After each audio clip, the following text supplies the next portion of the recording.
Welcome. Welcome, buddy.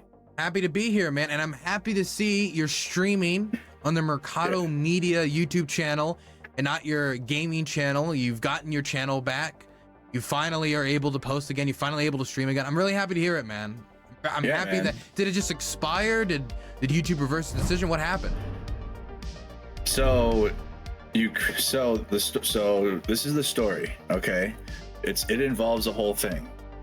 So I had to meet with somebody in Ukraine, right? We had to meet up like at a location, and we sat down and had an amazing conversation. He just wanted to hear the situation out, right? And it was great, back and forth. And he said, okay, it was about an hour long, like the whole story. And he goes, okay, I think I can help you. And I said, what? He said, all right, I got you. And through it all, this person had connections with Ukrainian YouTube and YouTube managers they're at Ukraine. So they were able to send back the copyright strikes because they had a specialist that handles copyright, I guess. So they were able to send them back, and then they didn't have the proper court documents in order to validate that they held copyright over the material, because they didn't hold the copyright over it. So it was too easy. It just took an extended amount of time, but it actually got a shout out Ukraine for helping out my YouTube channel, actually, because that's pretty awesome. So shout out to that. Ukraine helps its allies, man. Yeah. Now we need a big hashtag free Dylan Burns in the chat. All right, we already got it going over here, but I'm looking at Dylan's chat and I'm not seeing it. Yeah, I'm not seeing it either.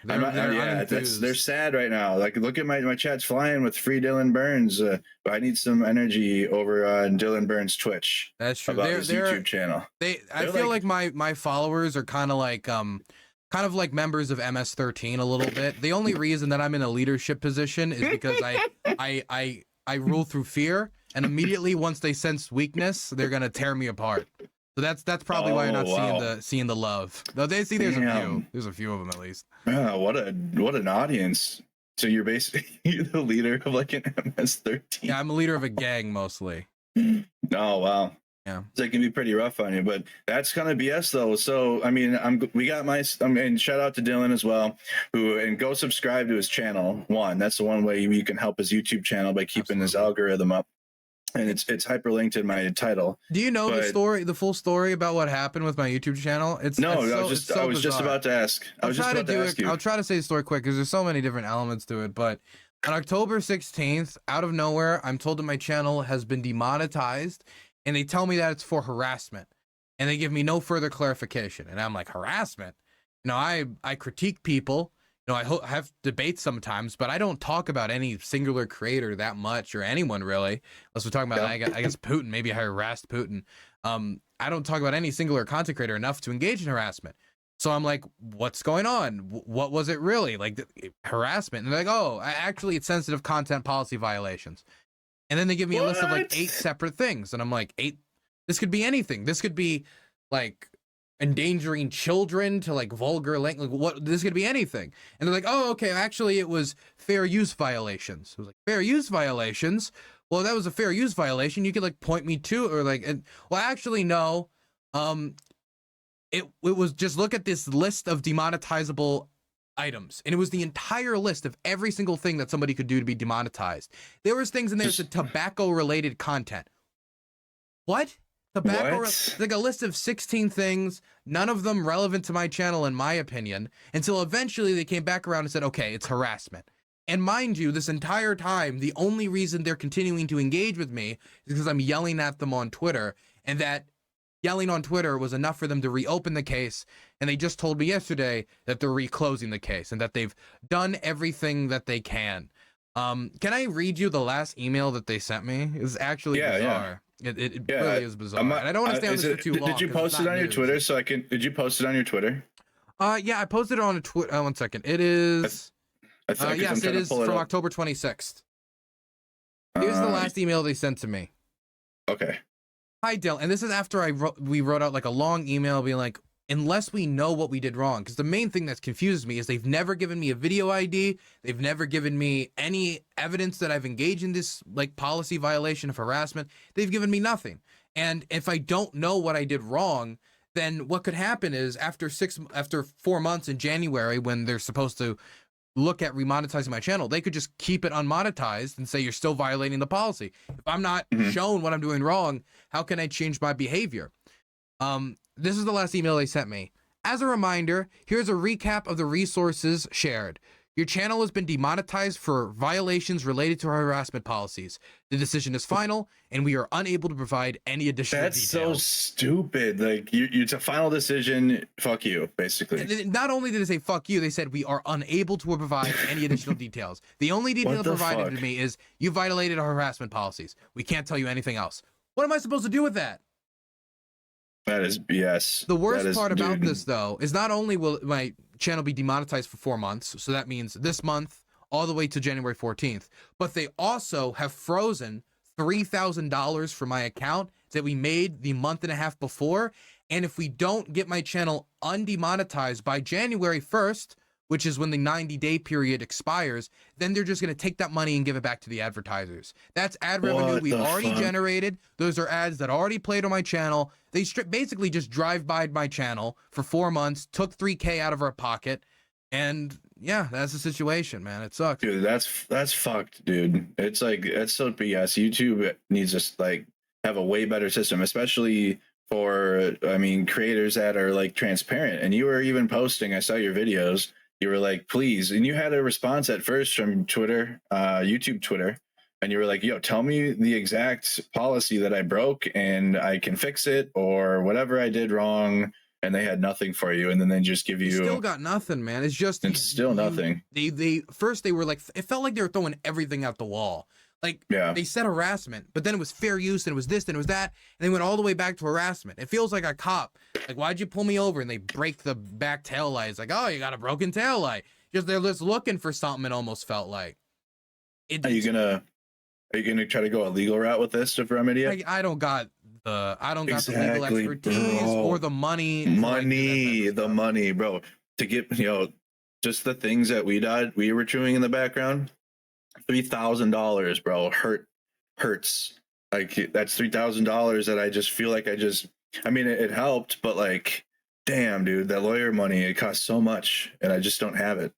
I don't got it either, so ridiculous. Man. Most content creators don't have it, and I think that's the point of this. It's extremely disempowering because there's not really much we can do because we don't work at a traditional company. If this happened at a traditional company, I'd win a labor lawsuit like that. It wouldn't even be a question. You're called into your boss's office. They say, hey, I know your paycheck was supposed to come in 3 days.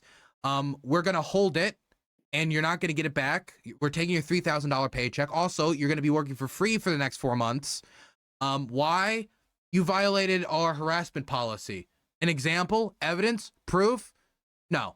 None. Leave. We're not providing you. Goodbye. We're not providing you any evidence and no further clarification. We're closing your case. Goodbye. Work for 3 months. Immediately, I'd win like $100,000, $200,000 like lawsuit for labor law violations. But we don't work at a traditional company, and so since we don't have traditional contracts, and YouTube, by its policies being so vague, allows itself so much wiggle room, it can basically run roughshod over any creator who gets caught up by the auto moderation, which is what I suspect, because that happens to my channel all the time.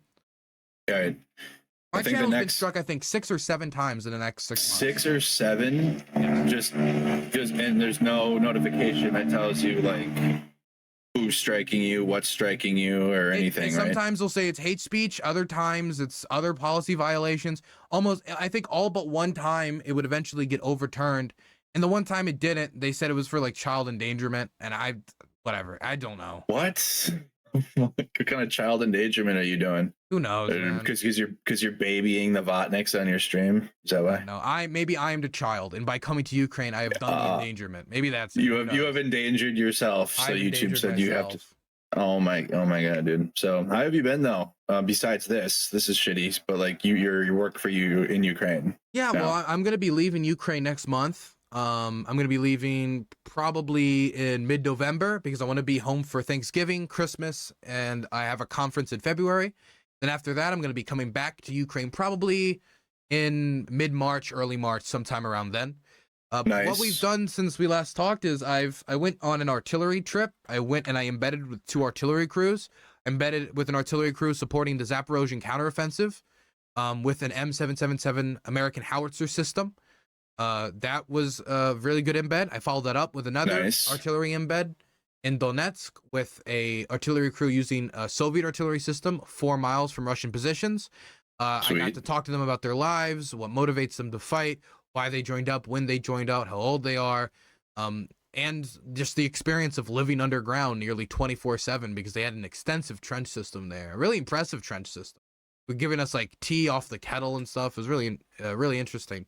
And then I followed that up with interviews with Grad rocket crew, an MLRS rocket crew that uses shoot and scoot tactics. Also interviewed a few medics, one Azov medic, one unrelated medic, and it's a really extensive interview. It's going to be I want to release it as a short documentary on my channel. I'm going to be releasing an article about it as well. I've Sounds actually like you already are- released a bunch of photos from this trip on Patreon. I'm going to release the rest of the photos publicly later, but I have a motivation now to attract people to that, you know? Did you have time to like eat and sleep? You had a good night. You just went. Sounds like you went nonstop on this one. That huh? was like that was a week. That was in a week. Wow. We were really driving around. We had like a home base in Kramatorsk, and we would spend all day driving out to these positions. They there for an hour and a half, 2 hours, interview the soldiers. In Zaporozhye, there was a lot of shelling.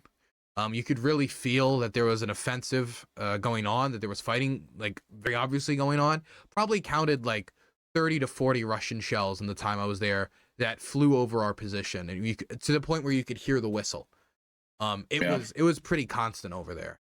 Well, what was the most meaningful thing that you feel you did out of all that? The most meaningful, thing I did. or maybe thing or work. I don't know. The work you're going to produce or your experience you had, In all or of maybe Ukraine if or they- with that specific trip? or with this specific trip. I think the most meaningful conversation I got to have, I did get to talk to a psychiatrist for about an hour in that position in Zaporozhye and talk to him about the problems that he has in dealing with Ukrainian soldiers that start to get a little off kilter. You start to seeing those mental problems develop and how you have to talk to them and check up on them and make sure everything's okay. Finding out how long some of these people have been working as artillerymen, some for 8 years, 9 years, since 2014 when they joined up. I think that was definitely extremely meaningful because there's not a lot of attention to the psychological problems that these soldiers are developing. But I found most interesting the tunnel systems in the Donetsk, not the tunnel system, but the trench system in Donetsk. Just being able to look around at how deep their trench was, which was like 6 feet deep. Wow. So you just crouch Yeah. ever so slightly and you're almost completely covered unless like they were able to drop grenade right on the trench. And you had to walk down steps in order to get into their dugout, which is underground. It could house 8 people at a time.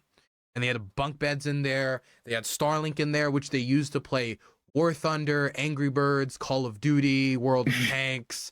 And they were arguing with me on camera about who's the best World of Tanks player. And being able to show that type of human side and what they do in their downtime so they're not constantly thinking about the drones flying around and the missiles and the rockets and all of that. I think that's the thing that I personally enjoyed the most out of the trip. I really like getting to show people as not just soldiers, but as human beings. That's something I really appreciate. Yeah, and I think many normal human beings like seeing the human side of the soldiers as well, knowing that, hey, like that soldier in that trench is down there playing World of Tanks, like someone at home might have raised money for a NAFO truck or something, or that connection. The main feeling that I got from being in these trenches, even though there was a lot of laughter, but some of the pictures that I took, I got like a deep feeling looking after it of the anxiety of a lot of people like crossing their arms and smoking, and you could just see it on their face, the anxiety of being this close to the Russians, knowing that there's just constantly listening for drones, constantly listening for the whistle of a shell, because once you hear the whistle of a shell, you got 2 to 3 minutes to hit the deck. It's very quick, whether it's a mortar, whether it's a 152 millimeter shell, you've got a very short period of time. And so to deal with that anxiety, to deal with those thoughts, people have to find some distractions, especially if you're underground like 80% of the day, because that's where it's safest. And they have found video games.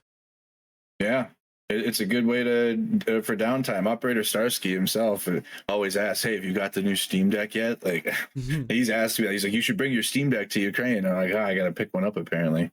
But it does occupy my time. I have a gaming stream, which is a really good way. I pay my rent and other things with it, so I try to keep it best I can, and I have a good time with it. It's one of my hobbies. So a lot of soldiers, like even when I was active duty military, we'd get off work and go back to the barracks and then play video games. Many of us did that. That was like one of the things we had. I wish I got to play video games more. I still haven't finished Baldur's Gate 3. I wish I had time to do it. I just don't got the time. I just don't got the time anymore. You know what else I saw? I saw cluster munitions while I was with the Zaporozhian artillery crew. And I was talking to them about it, about the cluster munitions. And I didn't get to talk to them very long. It was like a 3-minute conversation. But the first thing that he told me is that the Russians are terrified of them, that once they start using them, they always turn around, they always run away, because of the amount of spread and how effective it is in taking out clustered formations of troops and vehicles. But when I asked him about the humanitarian implications of it, because that was something I have an interest in, who spent so much time with the demining crews, we're going to have to remove all those bomblets, or those unexploded bomblets once the war is over. And his sentiment was, we have demining crews for this, until we remove them, when we will have nothing to demine if we don't remove the Russians. That seemed to be the sentiment that he shared with me. I got to go advocate this weekend at the Ukraine Action Summit in DC. I saw that. You talked to Tom, what is it? Tom Emmer. Tom Emmer. He almost became House Speaker. Yeah, that would have been bad. I mean, it was bad. No way. Anyway, you just spin it, it would have been bad. But I mean, wasn't Tom Emmer stronger on Ukraine? I mean, on paper, but the way that they met with us that day, and the way that they basically said, we're like, it's not looking good, and we don't want to. They literally were like, we don't want to send a blank check to Ukraine. And we're like, oh my God, immediately. So they had narratives already, and it just isn't looking good from House Republicans. So they said no blank check. Yeah. We don't want to send a blank check to Ukraine was what they had said. What type of check was he floating that they were willing to send or wanted to do? That was like every single representative that we met with, we got to have a sit-down conversation and talk with them about the points that we had, which was the importance of the supplemental funding. And I want to ask your opinion on this too, because the supplemental funding, as you know, it's got Ukraine aid on it, Israel aid on it, and it's got border funding on there. So I want to get your take on this quick, because we also talked to progressive Democrats, and this is going to be a problem. So we talked about the supplemental funding, and then the need for long-range weapons, the unitary ATACMS, not the cluster munitions. I mean, the cluster ones are there on the ATACMS, but the unitary ones are one singular warhead, and it goes a lot further. And it's more destructive for things like the Kerch Bridge or anything that's made of like concrete. These cluster munitions won't take out the Kerch Bridge.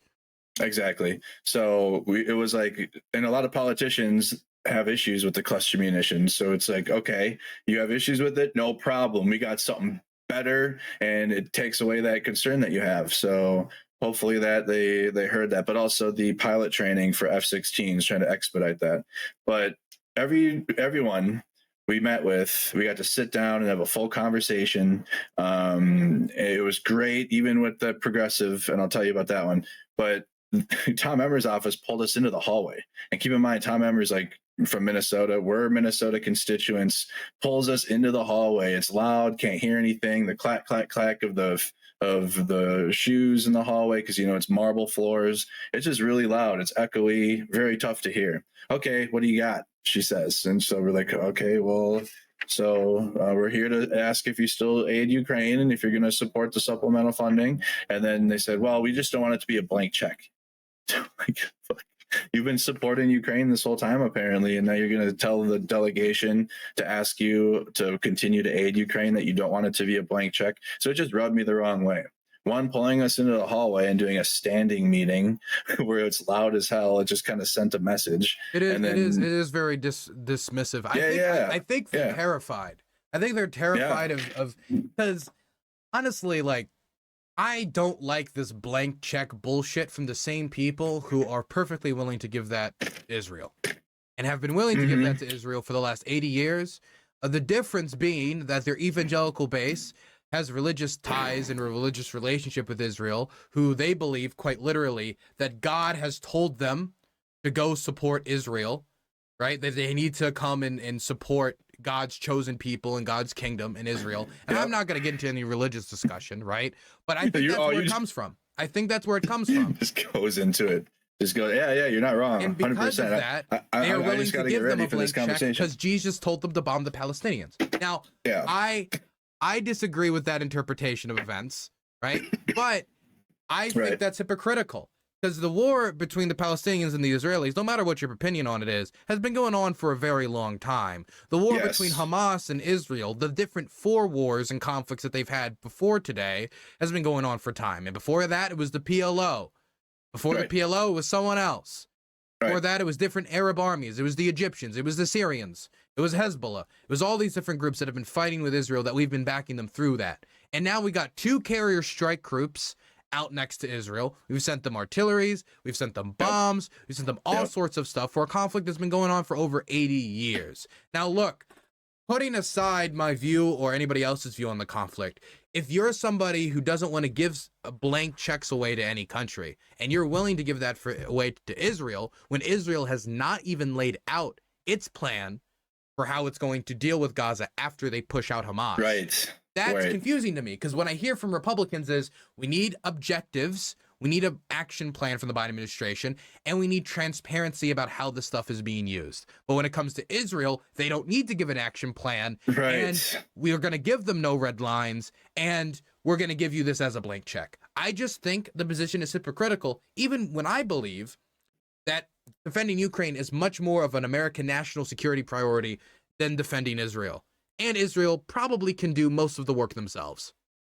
Bro, like you look at just as a common sense individual, look at the capabilities Israel has with their military and the equipment they have and their main battle tanks. And then look at Ukraine using scrapping together just old main battle tanks from the Allies try to fight Russia by themselves. And I know I've seen the narrative and I've seen the hypocrisy. That's what I've been watching a lot lately since my YouTube channel's been down, is the hypocritical narratives, because I haven't been able to really just dive in yet. I know that right now I think Israel invaded, right? They moved in on Gaza. We don't know for sure. We've seen that there's been some raids across the border. I saw some updates from more troop deployments in the Gaza, but we still don't know. And until I know for sure, the last thing I want to do is have one of those Twitch streamer breaking news moments that we later find out to be very. No, but you don't. But I bet they don't cover breaking news. Yeah, no, they don't cover breaking news, and unless they look at the stream title, I bet they don't cover breaking news. just a stupid Twitch streamer doesn't cover breaking news. But yeah, so trusted voice there, Dylan Burns. All right, so he's a good one. I would trust Dylan before me on Palestine, Israel right now, because I have not even taken a moment to look into it. But that's probably where I'm going to start, is just try to find the factual information about when this ground invasion does start. But anyways, until then, I've just been kind of seeing the hypocritical narratives back and forth about Republican support for Israel overwhelming, and what they're saying. I have one on screen right now from the new House Speaker, Mike Johnson, who says Israel faces an existential threat daily. They are surrounded by hostile neighbors who don't acknowledge their right to exist. We are united with our greatest. It's bro, that is literally Ukraine. And he had a strong message on the 24th of 2022 where he came out in strong support of Ukraine. But it's ever since then, it's just slowly just became nothing but Russian narratives. But before I leave the conversation that we had with our Congress people, we met with Ilhan Omar's office, and this is what I wanted to ask your take on this about the supplemental funding, because they straight up told us if the aid package that's coming in the supplemental funding is all packaged together, Ukraine aid, Israel aid, and the border aid with ICE, or for ICE rather, if it's all packaged together, basically progressives aren't going. They're not voting for that, because they're not going to want to support Israel, and they're not going to want to support ICE. So they basically told us that hey, Like, we'll do what we can at home in Minnesota for the immigrants that have came, and continue like push the visas through so that way they can remain. But in terms of passing this funding bill, if it's all packaged together, they're going to vote no. So what's your take on that? I mean, this is the problem with packaging it all together, and this is the problem with a lot of these like omnibus. You like take 5 different issues and plow it together.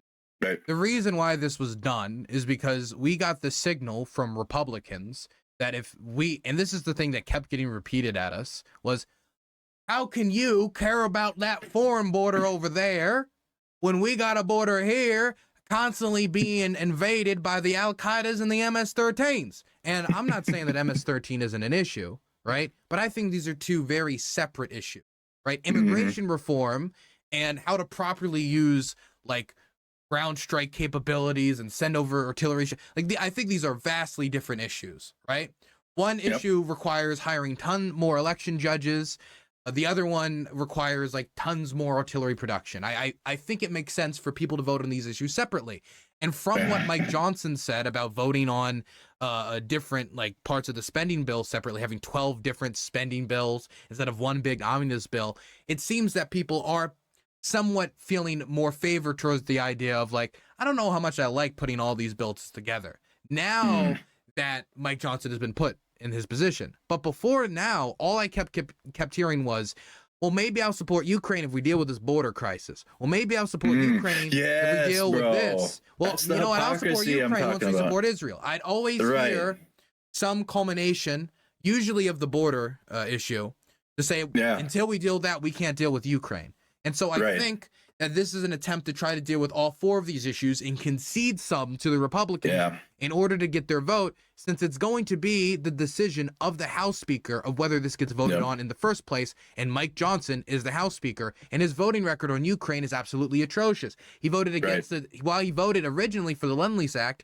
He voted against the 2022 Ukraine supplemental appropriation. He voted against he voted in favor of HR 2670, which was a bill to stop the $300 million that we were sending over. He then voted against, I think it was HR 2670 Amendment 22, which was just banning all aid to Ukraine, period. Like all supplemental military support to Ukraine.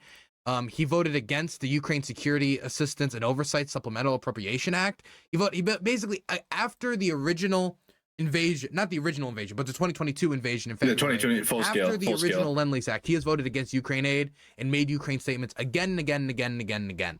And so if you're going to win that guy over, I think the Biden administration's plan, and it probably would have been for him, it would have been for Tom Emmer, that you're going to have to bundle this together to offer the Republicans something. But by offering the Republicans something, that thing that they're offering them is something that does not make progressives like Ilhan Omar happy, who does not want to fund ICE anymore because they don't believe ICE behaves humanely when it comes to undocumented immigrants entering the United States.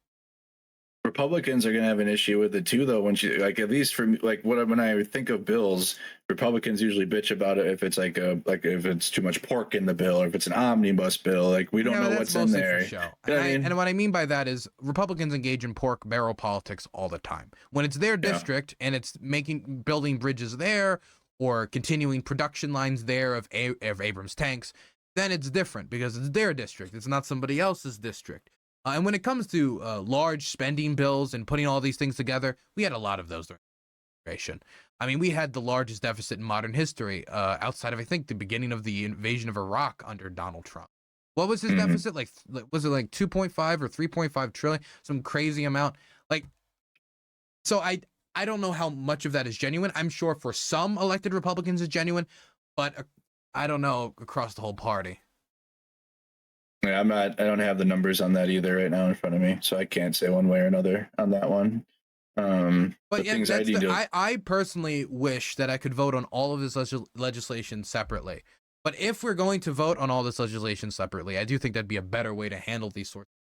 If we're going to do that, we would need to get an agreement from Mike Johnson that he's going to bring this legislation forward. And we got to make sure that, like, all those people were complaining, like, we can't deal with Ukraine until we deal with the border. They can't complain when we brought both of those issues to a vote and we worked to bring both of those issues to a vote if it isn't bundled together. Like, we passed the bill and then it's like, well, we still can't help Ukraine till the border. We just passed your border funding. Like if we have a vote on it and it passes, which the Republicans have a majority, so I don't think it'd be that difficult to get it through the House. If they want to get through the Senate, though, they're going to have to get Democrat approval. People need to remember that we've been talking a lot about the House, but we don't have one body ruling the country. We got the Senate, and then we have the president who has veto power. The Democrats have leverage here, and they need to use that leverage to make sure Ukraine funding is passed. Honestly, maybe I'm a hardliner here, but I think the $61.5 billion isn't enough. It's much better than the 24. I think it should be higher, but I really don't want to see any more compromise to bring that number down. Because the more that number is brought down, and the more we don't front load the aid, the longer this war, if we're aiming for victory, which seems to be the general vibe of what I'm hearing from the Biden administration and from Mike Johnson, even if they're not giving specific objectives, if they want to achieve that, the drip, drip, drip approach is not going to work. Absolutely not. And that was one of the resolutions that we got to bring forth to them. So there were 4 resolutions, including the supplemental aid bill that we got to bring to the House and the Senate. And it's House Res 332 and Senate Resolution 172, basically establishing that we're going to support Ukraine until victory, and establish that victory is the defeat of Russia now. Like that Russia has chosen this until they're defeated. We are going to aid Ukraine until the victory. Is that what they called the blank check?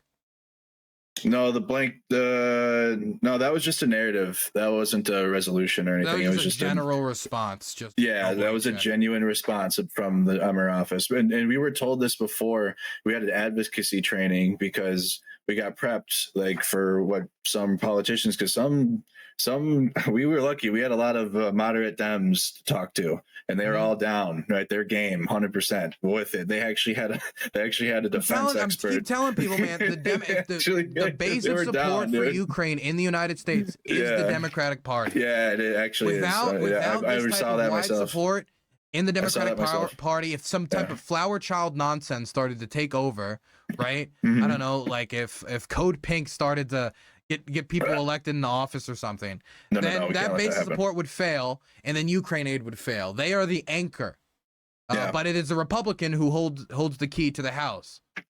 Yeah, so they were down. We got to they had a defense expert too. We got to meet with multiple people.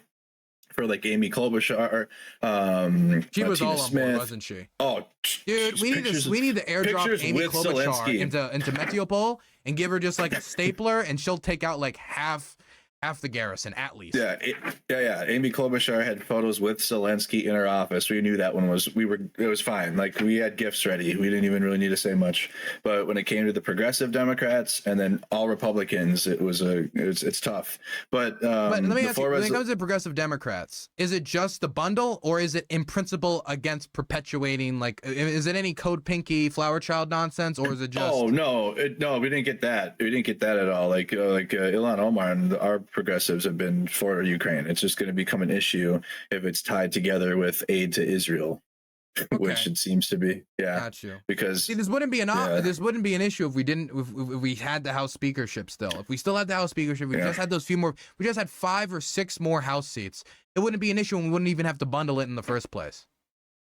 So I'm glad I got your take on that, because I had an ignorant mind about having it all together makes everybody happy, but I understand now your point of keeping it separate, but it still shows that all the points of all the bitching that the Republicans have had about aid to the border and aid to this and to that, and why are we you already went through the whole thing. But I'm of the position that I don't think bundling is the only option to get UK aid through. There could be it could be as simple as, we will never ever look at your priorities in the Senate. We will not do it. You will not get it passed, or President Biden, even if it does somehow get passed, will just veto it until you have a vote on this. Because as far as I can tell from the last votes on Ukraine aid, it still had a majority of the House, a strong majority. Now, a majority of Republicans voted against it in the last vote, but when there's actual deciding votes on the line and the lobbyists really pick it up, I still think Ukraine aid passes. And so I think as of right now, it's a question of bending Mike Johnson, the unexperienced House Speaker, who's never been in a position like this before, who's going against a lot of veteran legislators, bending his arm until he at the very least hosts a vote on it. If we're working off the principle of not bundling stuff and having it separate so we can vote on everything separately, which is what Mike Johnson is saying, then he should not have an issue with voting on the Ukraine aid separately. I have a suspicion though that we don't know for sure about that. I think the main concession they're going to ask for is an inspector general. Yeah, but isn't there already is though? There already is inspector general oversight on the weapons going. But is there inspector general over the aid? Where was that appointed? It's in my notes somewhere, unless I'm wrong and I have the incorrect notes. If I missed that, then missed it. Got it in my notes. Is that your politician meeting book? Yeah. I got a whole thing. I showed up and I had a notebook and everything. I wanted to look the part, and it worked. Yeah. I wrote it right here under my narrative for blank check to Ukraine. Mm-hmm. Point number 3, point 2. Oh, point 1 is most oversight ever. Point 2 is inspector general oversees Ukraine aid. And then point 3 is my own point, which I saw with my own eyes on how Ukrainian, and you've seen this, on how Ukrainian soldiers, when they take off the artillery off of the vehicles, it's all put nice and neat in the pits and wherever they do, and they annotate what they got and everything out there. So let me try to find but anyways, yeah. The inspector general. I didn't know. I thought that was going to be one of the concessions they asked for. And what the fuck do they want? I don't know. Excuse my French, but what do they want? It's narrative. It's narratives. Yeah, right here. I got it on my screen. The Department of Defense's Office of Inspector General announced Saturday that Robert Storch would lead the IG overseeing aid to Ukraine. That was on February of 2022. No. Sorry, wrong. September 27th of 2023. So it's recent. Oh, it's within that's why it's in the last month. A month ago. Okay. Yeah. And you've been busy. Well, that's good. Well, then I don't know what else they could ask for when they say oversight. I have no idea. I don't know. Because you know even what? Like, here's it's what even Biden open source. Mike Johnson can personally join the assault groups in the Zaporozhye counteroffensive and watch as they use American ammunition if he wants to. That's my proposal. Tom Emmer can go with him. That's the solution. And Tom Emmer's staff can go with him. What's your confidence percentage in Mike Johnson here? Like, I have zero confidence in him. Voting record to me always speaks louder than words, but there is a transition that any legislator would have to make in their life doing what he's doing right now, which is going from relative obscurity to the top position in the House, third in line to the presidency. That's a massive jump for anyone, and he's replacing a veteran legislator in Kevin McCarthy, someone who was supposed to be part of the new wave of Republican leaders with Paul Ryan and the other guy everybody forgets. What was it called? Like Young Guns was that book about all three of them going to the God. Top? Anyway, he is now the top voice in the party, and he has to do the very difficult job of uniting the Republican Party through this crisis that they've gone through with only 5 votes. 5-vote majority. So if they're going to get anything done, they're going to have some unity. And there are Republican legislators still in the House who are diehard Ukraine supporters. Now, that's no longer the majority, but there are still Republican legislators in the House who are diehard Ukraine supporters. Biden still supports Ukraine aid. The Senate still supports Ukraine aid. All of the Democrats and at least half of the Republicans support it. And so if that's the situation he finds himself in, there is going to be pressure on him to send aid to Ukraine, do something to support Ukraine with aid. And so I think that him being inexperienced with people in his party calling for Ukraine aid, and with there being so much pressure from both the Senate and the presidency to get Ukraine aid through the door, and so many tools for Biden to either bundle it or try to say just straight up, like, we will not deal with this unless you pass this. I think that there's a good chance that we're going to get Ukraine aid through. Now, what that Ukraine aid is going to look like and what type of concessions they're going to ask for, because it sounds like he's leaving that door open for concessions and stuff like that, accountability and objectives. I do want the objectives thing is, I think, actually a fair critique to some extent, that we do need clear objectives from the Biden administration. We do need a statement of like, our goal is to get the Russians out of Ukraine, period. Now, maybe we don't get them out of Crimea. Maybe at the end of the day, we don't achieve all of these goals, but that should be the line. That's what I believe. And that's what I agree with. But when it comes 100%. To the accountability, I don't know what else we could give them. I don't know what they're going to ask for. And so what that leaves me thinking is they're just going to ask for the number to be cut, which is just going to undermine the effort.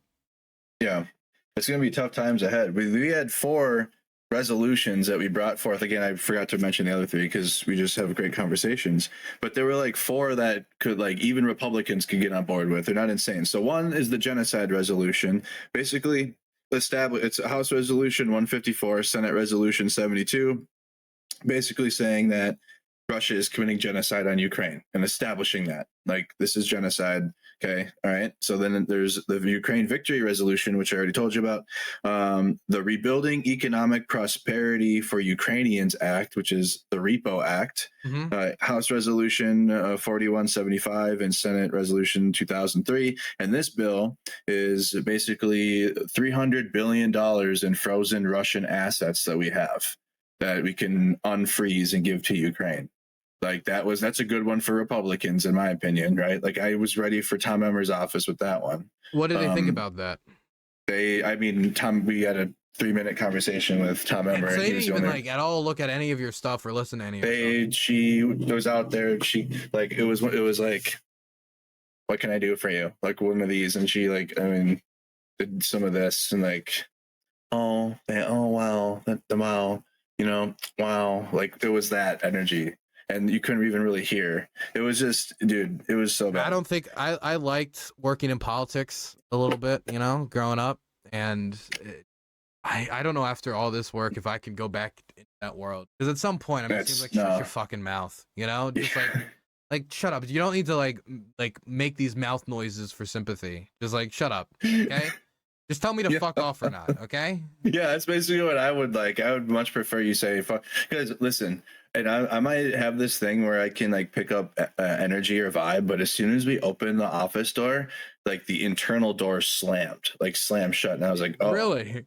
Yeah, I was like, oh, that's not good. Like, I don't know, maybe I'm reading into it, but like I can pick up on little shit like that. Like, so I kind of knew some shit was gonna go bad with that meeting, and then it was, can I get you anything, water or coffee? And I asked, like, I'm getting something from these. I'm taking a coffee. Yes, please. So. And then another staffer comes out and says, please come with me.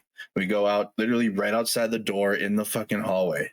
Like, they literally took us into the hall and had us standing. Okay, what can I do for you? That is super disrespectful. Right. Dude, super, especially being from Minnesota. And he's like he's not, the good news is he's not my specific district politician. Mine is Betty McCollum. And Betty's solid on Ukraine through and through. Democrat? Yeah, Democrat, of course. Yeah, moderate. Yeah. Democrat. And she also had like Amy, like Senator Amy Klobuchar had. Betty McCollum had a defense person there too, like that's on her board for defense specialties, or I don't know, something. Like, he was a military expert guy with her main staffer, so they were about it. Like Klobuchar, McCollum, Tina Smith's office, solid. All three of them, definitely. But yeah, they didn't even want to hear our points, really. And then the fourth one is the forced transfer of children, basically having Congress condemning Russia's, well, it also addresses it in the genocide, but addressing stealing children from Ukraine and displacing them across Russia, and basically using congressional power to try to like attack, solve that. So I feel like those are four easy. I think those are four easy. I think the one that is hardest is probably the Ukraine Victory resolution, and maybe the genocide one. And I think the genocide one is because there would be a debate about what is genocide. It was difficult to get the Holodomor described as a genocide for that. Really? Reason. Yeah. Oh, I believe in America. I don't even know if we still technically even recognize the Armenian genocide as a genocide.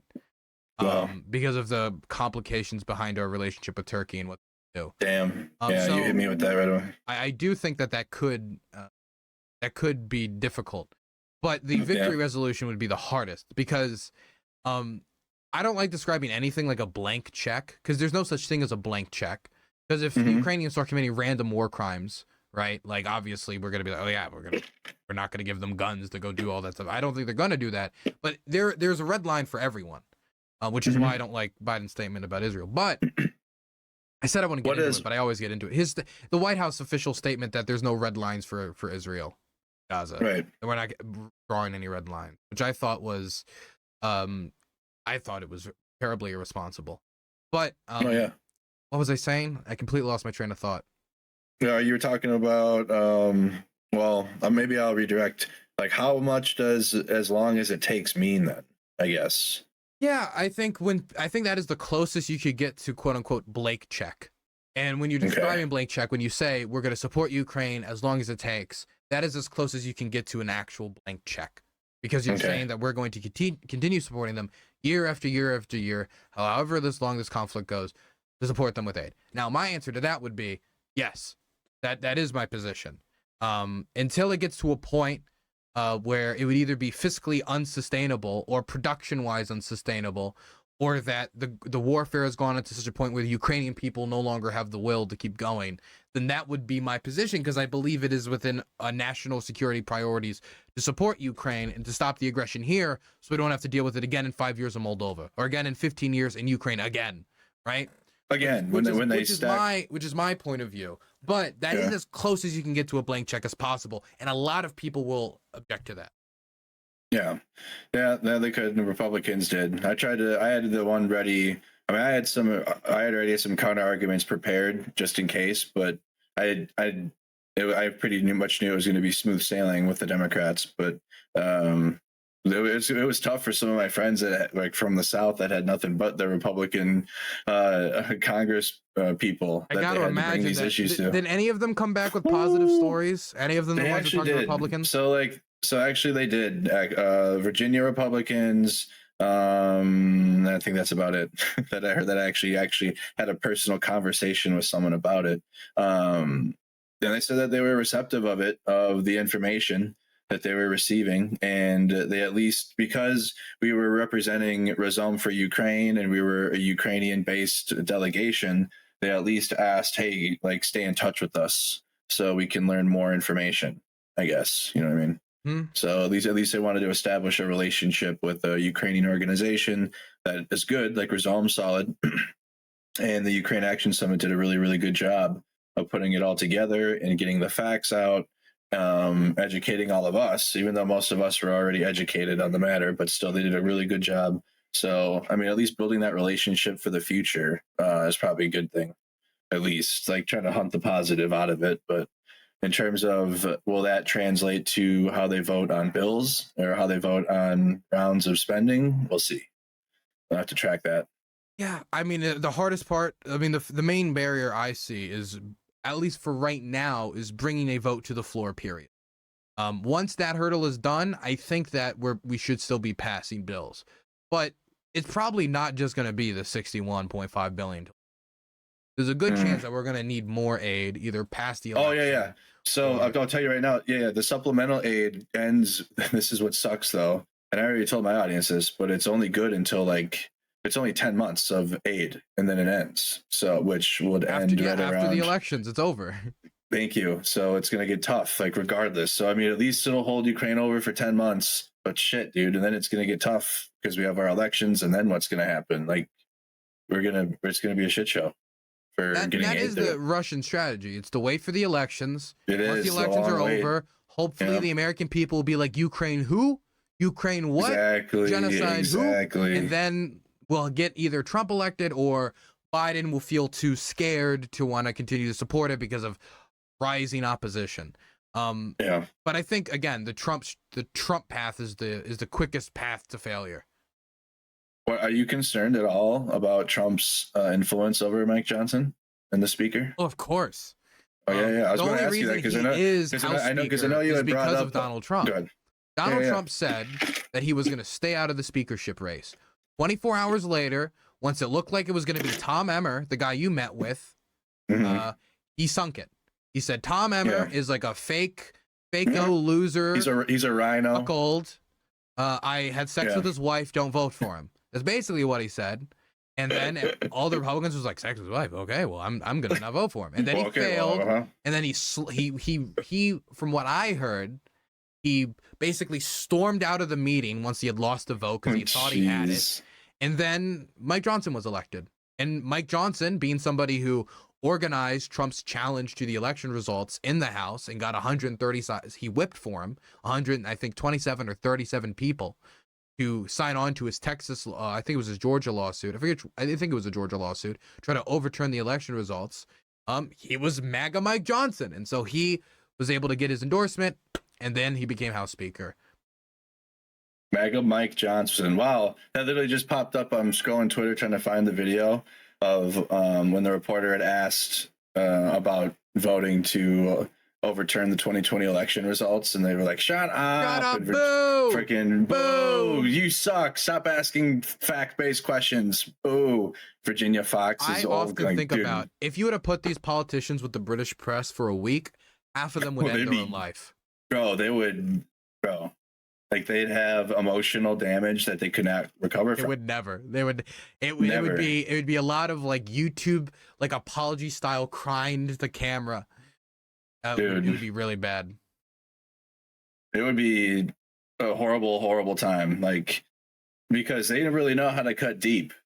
Like they know how to really get down to like your emotional level. They don't let people pivot, and that's the problem with Fox News is they let people pivot out real quick. If you don't answer a question to a British journalist, they will point out that you're not answering the question. Yeah, you're not answering the question. Oh, you're sorry, you're giving me attitude. I'm sorry, I don't want to answer the question. Shut up! Shut up! How dare you now? Boo! Boo! Boo! Tell us how Mike Johnson looks so pretty today. Bro, I can't believe they booed the question. Like that's where we're at now. Are you concerned with that at all? Is that a concern, or you think this is a phase, or do you think this is going? Or we're going towards something bigger? Like this is going to be a bigger problem. I don't like the lack of trust that we have in the media. I don't think it is singularly like the problem or the caused by Donald Trump. I think a lot of it is due to the failings of the media. I think a lot of there was not. While there were some people who were covering the Iraq War correctly, I think a lot of the early coverage of the Iraq War was too filtered. I don't think there was enough questions asked when there was statements about mushroom cloud being we don't want the smoking gun to be a mushroom cloud. I think there was genuine failures by the press. Fox News has had those failures. A lot of the press have had failures. And so there's a lack of trust in the press that has gotten to such a dangerous level that if the press genuinely reports on Donald Trump's team illegally accessing voting machines, which is the allegation he leveled against everyone else to how he got the election rigged with the Dominion voting machines. Now it's like an afterthought. It's an afterthought because it's reported on by not their news outlets, but the other news outlets. The news outlets they don't read, the news outlets they don't pay attention to because it's fake and you don't have to trust them.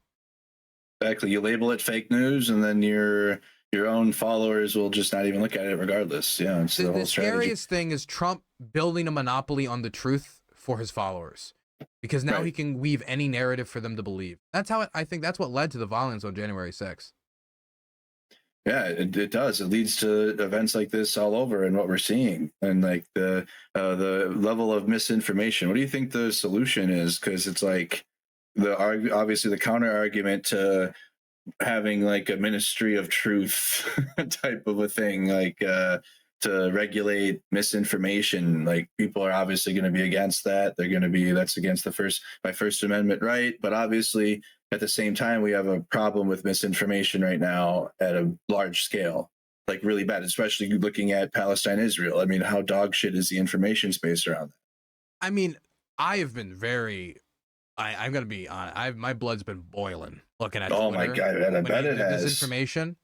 Especially all of the pictures and video coming from Syria that are being labeled as because you were there. So go ahead. Well, I was not in Syria. Patrick was in Syria. Patrick went to Syria. I'm sorry. In Syria. Yeah. I'm sorry. Go ahead. But I couldn't imagine being a Syrian. And I said this the other day. I don't know if it's on stream or on Twitter. I couldn't imagine being a Syrian and having your suffering ignored for basically 10 years. We're going on like 11, 12 years of civil war now, Syria. And it's ignored by the world. They do nothing really about it. And then that suffering is repackaged by many of the same people who justified Assad's bombing campaign, who justified Russia's bombing campaign against rebel-held territory in Syria. And then they repost the videos of civilians who died from Assad and Russia's bombing campaign to pretend that it was Israeli Air Force who did it to Palestinians in the Gaza Strip. You know, there's already plenty of videos from Gaza right now showing Palestinian suffering, Palestinians who have died, just gruesome, like live leak levels of just brutality that is happening right now in this war. There is no need to steal the history of the Syrian people and repackage it so you can get more of a boost in the algorithm, get clicks, make that ad revenue, or help your partisan politics. And it's especially infuriating when it's reposted by Jackson Hinkle or journalists who specifically defended Bashar al-Assad's brutality in Syria. They still but then use his victims to play dress up and pretend they're Palestinian. It is awful. How do you explain that? Because like I haven't blocked Jackson. I actually had to block him because of like he has like over 1 million followers now because of what he's been doing in his Palestine grifting. Like, what is that? He's on 2 million now. Oh my god! It's strange because like before he praised Netanyahu. He praised Netanyahu because he had a good relationship with Xi Jinping and Vladimir Putin. So he was like, this is good for the multipolar world. But then once this campaign in Gaza started, now all of a sudden he's like the #1 activist for the Palestinian people. He's telling you, bro, it's literally making my stomach turn. I can't, like, it's so. And then did you feel it also kills the actual Palestinian message too, and like those that are like trying to support the people? I mean, I'm gonna be honest, there's a lot of people who, if they see Jackson in the room, they're just gonna immediately just not want to associate with whatever message. Not at all, dude. But also, like, he supported Assad's bombing campaign. Assad killed many more civilians than the Israeli Air Force has in the last 60 years. And he did it in a much shorter time frame. It was indiscriminate bombing, barrel bombs, chemical weapons attacks, which Hinkle denies, and all this brutality. And now he's turning around, and that was okay, but this is wrong. They were both wrong. It's wrong to bomb the Greek Orthodox Church in Gaza, and it was wrong to bomb and target the hospitals in Syria, which Russia and Assad did. In fact, Russia used UN data of the location of hospitals provided to them by the UN so they would avoid bombing hospitals to then target hospitals. It's like clownish levels of evil behavior. And then I'll see him saying, how dare the IDF bomb a hospital in Gaza? No hospital should be bombed. No hospitals should be bombed. But you didn't give a fuck before, but now it's profitable, you care. And now that it's not your team, you care.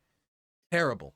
Terrible. It is terrible, especially in an algorithm-based world that we're in for information, when like now the focus would be the hypocrisy of these people. And I think that might be on point. I think that might be the purpose, to take away the whole, like, what's actually happening and just look at the people that are having the loudest voices for it. And it's tough to get through that. It's like, because on the other hand too, you have other awful people that have been regurgitating Russian narratives that are pro-Palestine and shit, and like, and that, or excuse me, or pro-Israel. I'm sorry.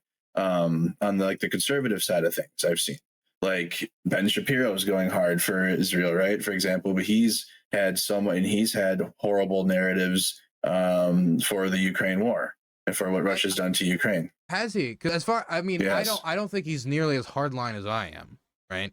But as far as I know, he is in favor of aid to Ukraine. Okay. I've heard, from what I've heard on his show, he's had some bad like narrative information, but I guess maybe for support for the aid, I guess what did he say about I'm unaware of that. I don't watch the Ben Shapiro program very often. I'm not a big fan. I don't have the mug. I don't have any Ben Shapiro shirts. I'm not a fan of the guy. So like things in terms of like the aid to the border, like he'll push some of those, and like how money could be spent elsewhere internally in the United States, and how taxpayer money is being diverted instead, you know. Wow. Like it's I guess it's not hardline. I guess it's not really bad hardline narratives that are overly bad, but it's not, you know, open, you know, it's not supportive of Ukraine and it's at its face, and at least in my opinion. I am very, dude, I thought how this war was gonna go, honestly, when it started, was gonna be like, okay, I'm gonna have to convince a lot of flower children of the importance of supporting Ukraine on the left and the Democratic Party. And there's like DSA is annoying, right? When it's to Ukraine. Yeah. And there's like, but the vast majority of people of real power who are trying to undermine the struggle are the Republican Party. It's so weird to be 8 million invading Iraq and making it so it's destabilized the country. And now Iranian influence is dominant there with Iranian-backed militias. Invade Afghanistan. and fail on every level to build a non-corrupt government that can legislate the country and then leave after 20 years. $8 trillion spent. And it wasn't the Republicans calling for the withdrawal in 2020. I mean, during the Biden administration, and really during the Trump administration too. In fact, it was many Trump officials around Donald Trump, many Republican officials around Donald Trump trying to stop him. And for all that time, they were willing to dump in so much money. But then we spend $75 billion on Ukraine aid versus like $8 trillion for the war on terror. Right. And all of a sudden, that's too much. We could have used those cluster bombs to fill potholes. And a lot of that money too is like already existed in our Pentagon stocks via old equipment. Like, we're not sending Ukraine our newest and or latest and greatest even equipment. The ATACMS we sent is not the like we talked about earlier. It's a cluster munitions ATACMS without a unitary warhead, meaning that it breaks apart and drops a bunch of bomblets instead of having one big explosive, which means it's less powerful for taking out critical Russian infrastructure that supports the war effort, like the Kerch Bridge.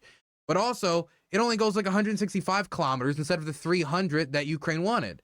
And the reason we provided it to them was because this type of ATACMS is like 27 years old. It's not part of American strategic planning, so we quite literally did not need it. That's the reason we handed it over. Yeah, like the majority of the equipment, we are like our Humvees. We're phased out of Humvees. We're phasing out of them, moving over towards JLTVs, which we had to go to training in Wisconsin from Oshkosh to actually get trained on those things because they were like brand new when I was getting out. So JLTVs are taking over that. Oh, they're comfortable as hell. At least I thought, because the Humvees suck to be in for a long period of time. Like, if you're in there, I was not comfortable in those.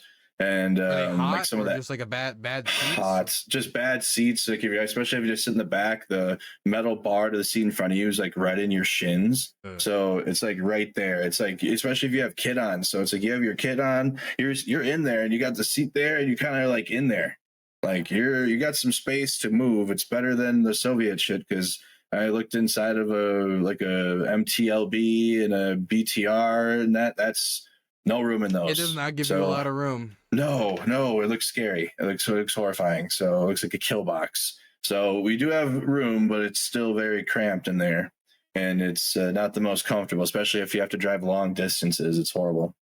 So the MRAPs and that style of vehicles are much better for comfort riding, I suppose, as like a truck driver. But even some of the MRAPs and stuff too are like outdated now, or like they're getting hand-me-down MRAPs that are missing some parts from the old War on Terror and shit. Like, that's what gets me about the numbers, and I don't know if anybody's adjusted price for these equipment we've sent over. But when we send over the equipment, and you correct me if I'm wrong, I believe we send over and count it in its original manufacturing price. Yeah. So if we're sending over 50-year-old equipment, 50, 60-year-old equipment, Vietnam era human like troop carriers, counting it as the price was originally made, that is a massive overcount, because something made 60 years ago that might have cost $5 to $10 million then could be worth like $1 to $1.5 million now, because it's just not top of the line anymore. It's old, and it's going to have problems because it's old. It's probably going to require maybe some more maintenance than something that's newer and has, new bolts and new steel and iron holding it together. But it's counted as its original manufacturing price. And then on top of that, you also include, in some instances and some counts that I've seen, the replacement costs, which I think is ridiculous, because if we're not sending it to Ukraine, you should not send the message to people that we get, if I spend $10 billion and $5 billion of it goes to Ukraine and $5 billion goes to the United States, we should not say we spent $10 billion over in Ukraine, because we didn't. Right. But a lot of how these numbers are done is also really, really finicky. And again, we get to this number, 75 billion, probably not even the real number, probably lower. And some of it still hasn't even reached Ukraine. 8 trillion, not a peep for 20 years. It makes my skin crawl.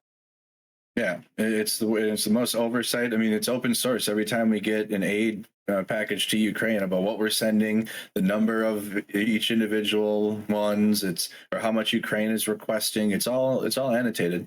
But 100%, we're spending less than 3% of our military spending, less than 3%, and of that less than 3%, I don't know the exact percentage of it, but and I can't say much, like some of it. I'm going to say some because I can't say majority, but some is already money that's been already spent from old equipment. Like it's not newly spent money. So it's less than 3% of the budget. And it's money that's already been spent decades ago on this equipment that's old as shit. And I try to emphasize that. And like, I'll pull up a YouTube video whenever like a US system goes and I'll say, okay, here this is. And some of the videos have been like, the old style box TV educational videos that our teachers would roll in. And like, that's how old they are because that's the weapon systems from like the 70s and the 80s. So, I mean, it's not anything new. If anything, money's being sent or money's being allocated for our own defense and keep investing in our new weapon systems for ourselves as well. It unlocks money to do that. But the weapons to Ukraine are old. It's nothing new. And it's nothing that's taking away from our defense capabilities. Man, the finance debate is so frustrating to have with people who vaguely, or the finance conversation is so frustrating to have with people who just vaguely pay attention to news. Because I think a lot of it is just they hear the words Ukraine aid a lot, and they hear that we've sent a package, and because they hear we've sent a package, and they've heard about the Ukraine aid. I lost him. What happened? Oh, you lost me? Oh. You lost me? Okay, hold on. Yeah, I did for a sec. You lost your image.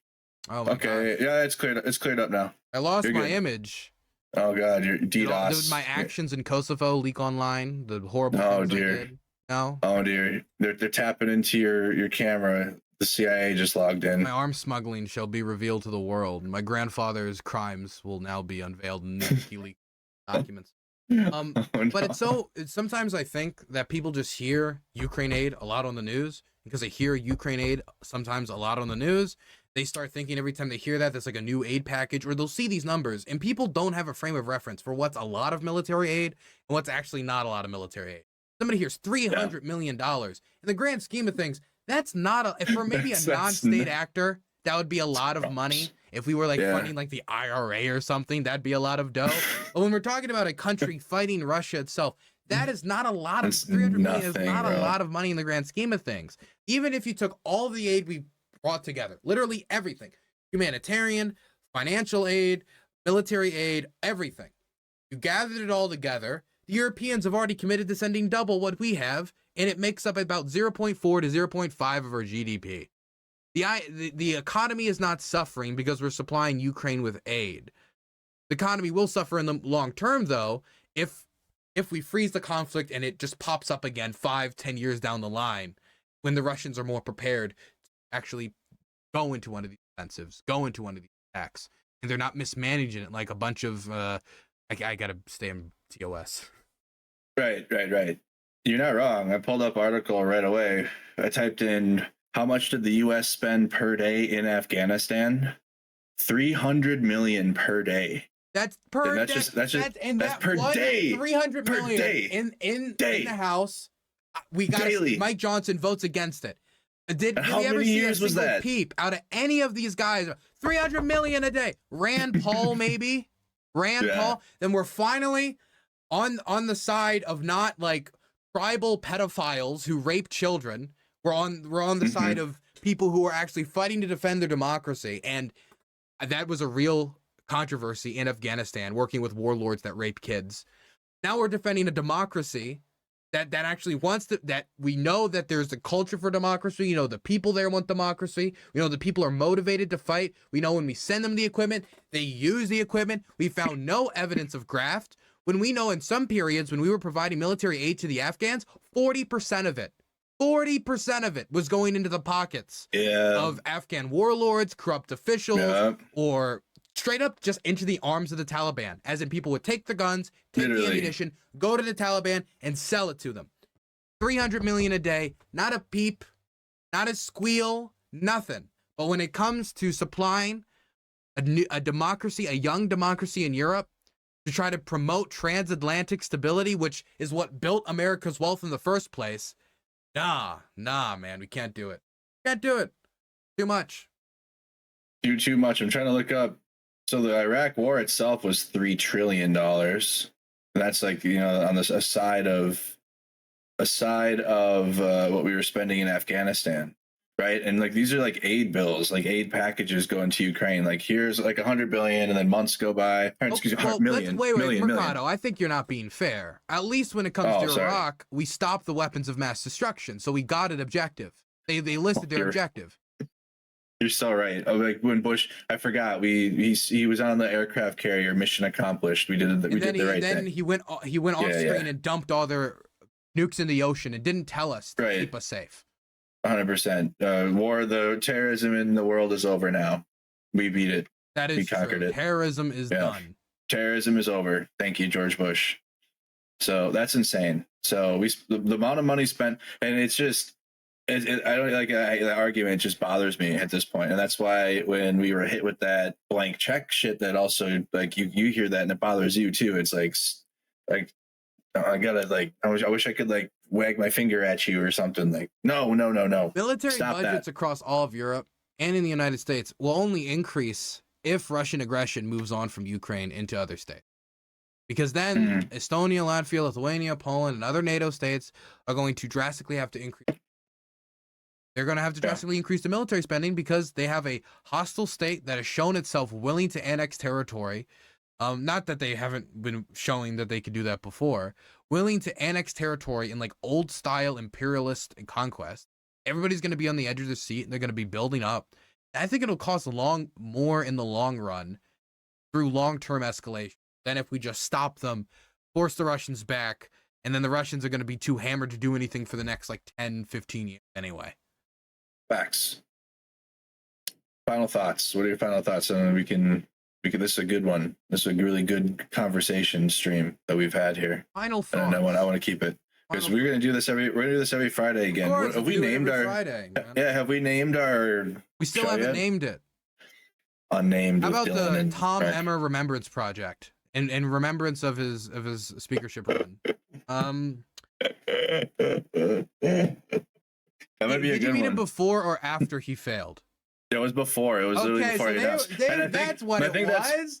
Yeah, they had that high horse shoved so far up their ass they were waddling around the room. They thought they were going to the moon. That's why. Yeah, that's probably why they even took the meeting. God, that's why I wish you got that meeting afterwards.